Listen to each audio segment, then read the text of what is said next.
Bienvenue, mesdames et messieurs, dans Politicia, votre rendez-vous politique. Jamais une investiture n'a suscité autant d'enthousiasme et de frénésie depuis Nelson Mandela en mai 1994. Le Ballon d'Or, George Weah a prêté serment ce 22 janvier devant une forte délégation de chefs d'État et de gouvernement africains, et ce, dans un stade plein à craquer. George Weah, le Ballon d'Or, cristallise désormais tous les espoirs et toutes les attentes. Mais quels sont ses moyens? Quelles sont ses marges de manœuvre? Parviendra-t-il à relever les nombreux défis qui d'ailleurs ont suscité sa candidature? Trois invités avec moi pour en parler. Monsieur Fasso Camara, vous êtes enseignant, vous êtes libérien, vous êtes par ailleurs le secrétaire général de l'Association des Libériens en France. Merci d'avoir accepté notre invitation. Merci beaucoup, monsieur Richard.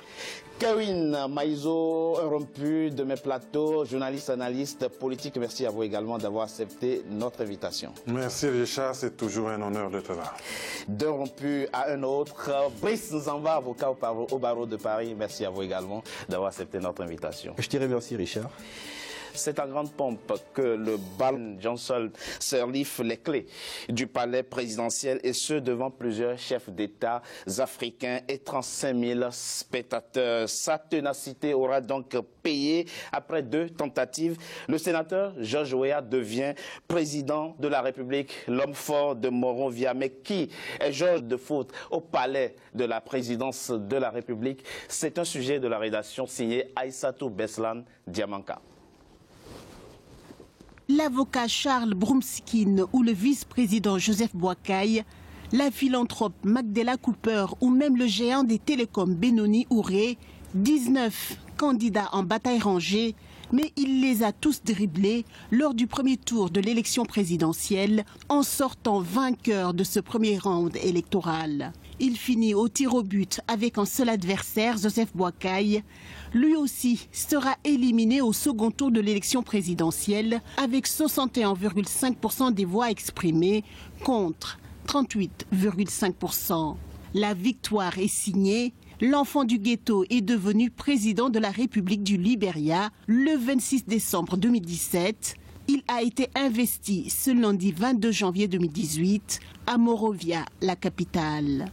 Mais qui est cet enfant prodige, roi du ballon rond, sénateur puis président de la République?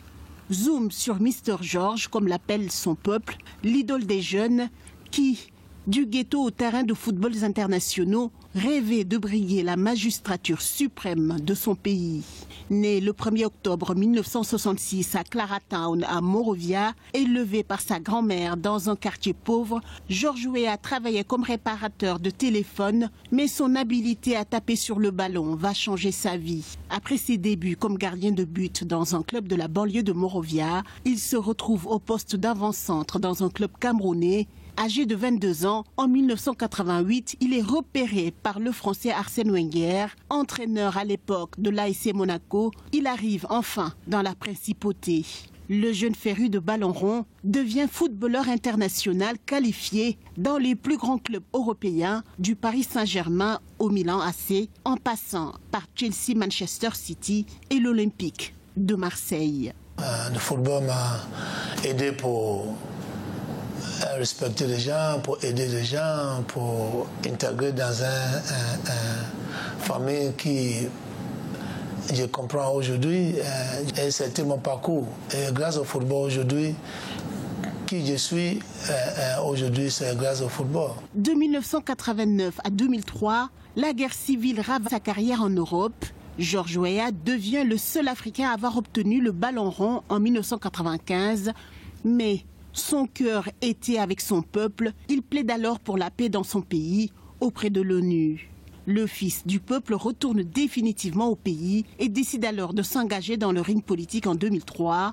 Objectif, président de la République. En 2005, Il est battu par la première femme présidente en Afrique, Ellen Johnson Sirleaf. En 2011, il revient à la charge. Il sera encore battu par la Dame de Fer. Il sera finalement élu sénateur de Montserrado en 2014, durant 3 ans. Je crois dans la vie, il faut maximiser notre potentiel. C'est ça que j'ai fait.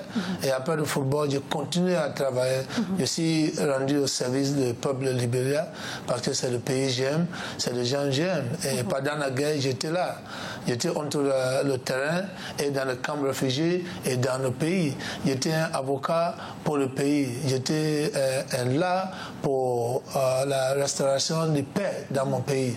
Et quoi, à partir de là, j'ai été appelé par le peuple. En décembre 2017, président de la République du Libéria, après une deuxième tentative, une victoire bien savoureuse pour le natif de Monrovia.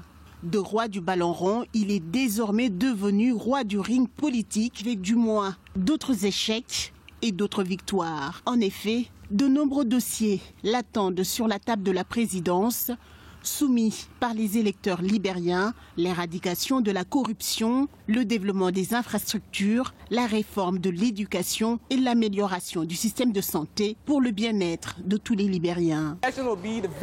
Cette élection sera la toute première fois que le Libéria passe par un processus de n'a jamais bénéficié des promesses qui viennent de l'autre côté.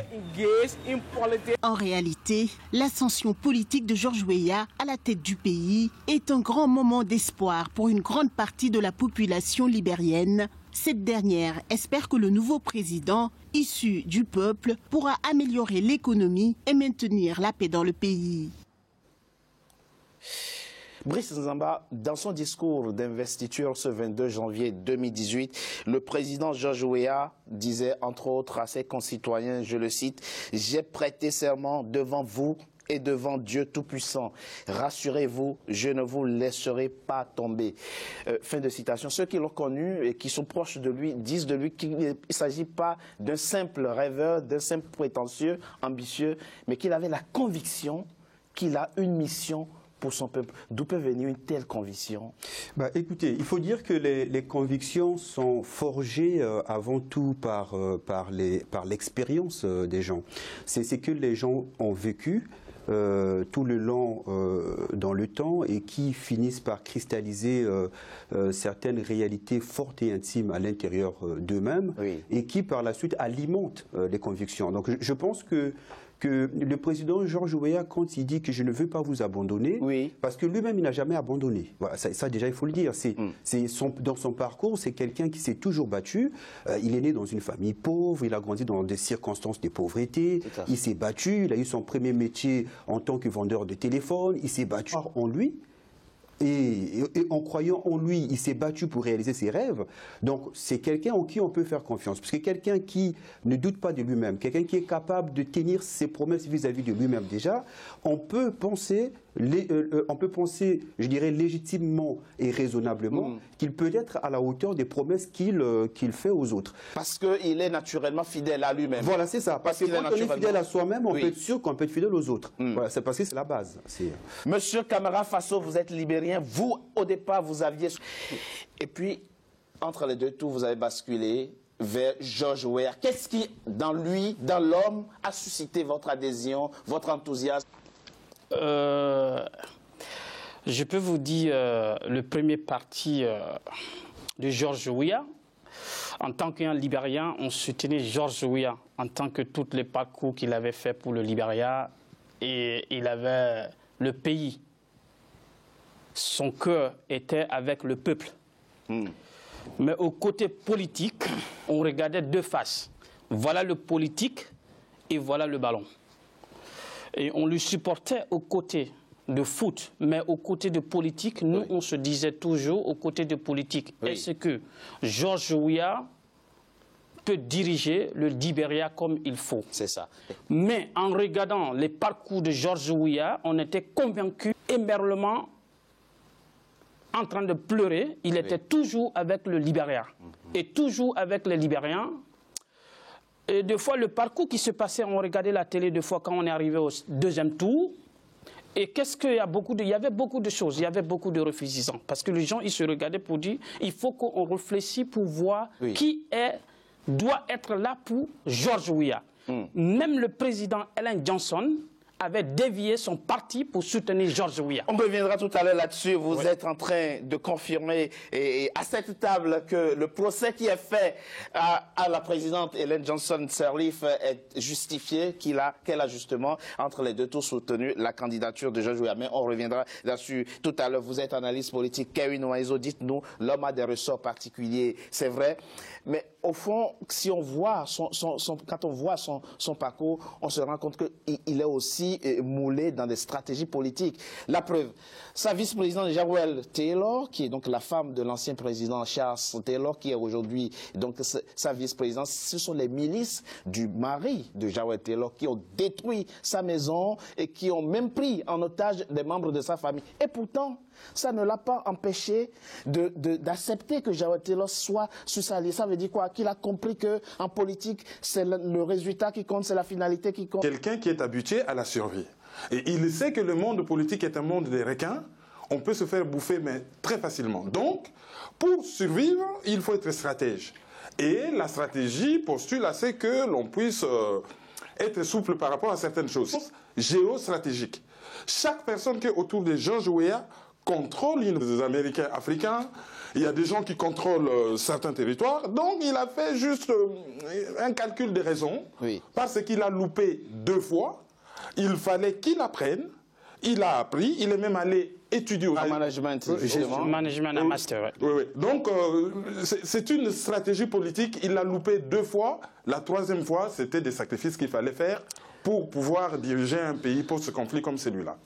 Brice Nzamba, il a su s'apprivoiser les codes politiques très rapidement, dirons-nous finalement. Et d'ailleurs, on voit qu'il a aujourd'hui une stature internationale. Quand on voit le gratin de chefs d'État africains qui ont assisté à son investiture, il y a même un représentant spécial de Donald Trump et une délégation du Congrès américain à son investiture. Bah oui, mais parce que c'était un parcours exceptionnel, George Weah. C'était un parcours exceptionnel. Et puis, il faut dire que c'est quelqu'un qui apprend vite. George Weah apprend vite. Donc on voit bien que, je l'ai cité tout à l'heure, je dirais même que George Weah, tout son parcours, c'est un parcours de transformation. Je dirais que c'est un homme métamorphose, il change tout le temps. Et cette capacité de passer d'un statut à un autre, c'est pas donné à tout le monde. Ce sont des gens qui ont une capacité d'apprentissage rapide, d'adaptation rapide, et qui expliquent le parcours de George Weah. Et aujourd'hui, George Weah est quelque part un peu, je dirais, c'est l'OVNI. C'est une sorte d'OVNI politique. Et donc, comme dans toutes sortes d'OVNI, il échappe à toutes les théories, à toutes les grilles de lecture politique. On n'arrive pas tellement à le mettre dans une case bien précise. Et ce qui fait qu'aujourd'hui, c'est une curiosité. Et comme il est tout nouveau, son parcours est exceptionnel et assez rare en Afrique. Tous les chefs d'État qui, quelque part, sont un peu en manque, je dirais, du rayonnement ou qui veulent redorer leur blason, ils vont, quelque part, un peu se réchauffer. Pour le Libéria, c'est une grande opportunité. Mais comme vous savez, une grande responsabilité. En fait, quand on vous accorde beaucoup, quand on attend beaucoup de vous, eh bien, vous avez beaucoup de responsabilités. Alors, moi, ce que je crains, c'est que la forte espérance puisse accoucher d'une forte déception. Mais j'espère que je me trompe et j'espère que ça ne serait pas le cas. C'est tout à fait juste ce que vous dites, M. Faso. Effectivement, Faso Camara, effectivement, le nouveau président libérien a dit aujourd'hui, enfin du moins ce 22 janvier dans son discours d'investiture, je veux une gouvernance publique en faveur des plus pauvres. Et vous le croyez, hein, oui. Vous êtes convaincu effectivement que, étant donné son origine sociale... on est beaucoup convaincus, parce qu'il avait déjà fait des preuves. En tant que sénateur déjà. En tant que sénateur déjà, et même au moment où il jouait pour le Libéria, il avait fait des preuves. Des œuvres caritatives. Exactement, donner des aides et être là pour le Libérien au moment où le peuple voulait vraiment les aides avec les unions européennes, avec l'ex-Occident. Mais le problème, c'est que George Weah, il était quelqu'un qui était toujours là pour son peuple. Ça veut dire quelqu'un qui est là toujours pour son pays, qui a le cœur pour son pays. Il connaît son pays. Il connaît son pays. Il connaît la souffrance de son pays. Il connaît la souffrance de son pays et quelqu'un qui a grandi dans son pays a besoin. Et dans son discours, il dit toujours aux gens, je ne me suis pas adressé à la politique, mais c'est mon peuple qui m'a fait rappeler d'un président. On a besoin de quelqu'un qui peut défendre ce pays, le premier indépendance de l'Afrique en 1847, qui a vraiment besoin d'un président qui peut nous faire sortir dans cette crise. Qui a besoin effectivement d'un président qui peut vous faire sortir de cette crise. Une chose est de gagner une présidentielle, d'être investi président. Une autre chose est d'exercer le pouvoir politique. Alors quels sont les moyens du nouveau président? De quelle marge de manœuvre dispose-t-il réellement pour diriger le Libéria et satisfaire vos attentes? Exactement. On en parle dans la deuxième partie de notre émission après une courte pause. À tout de suite. Exactement.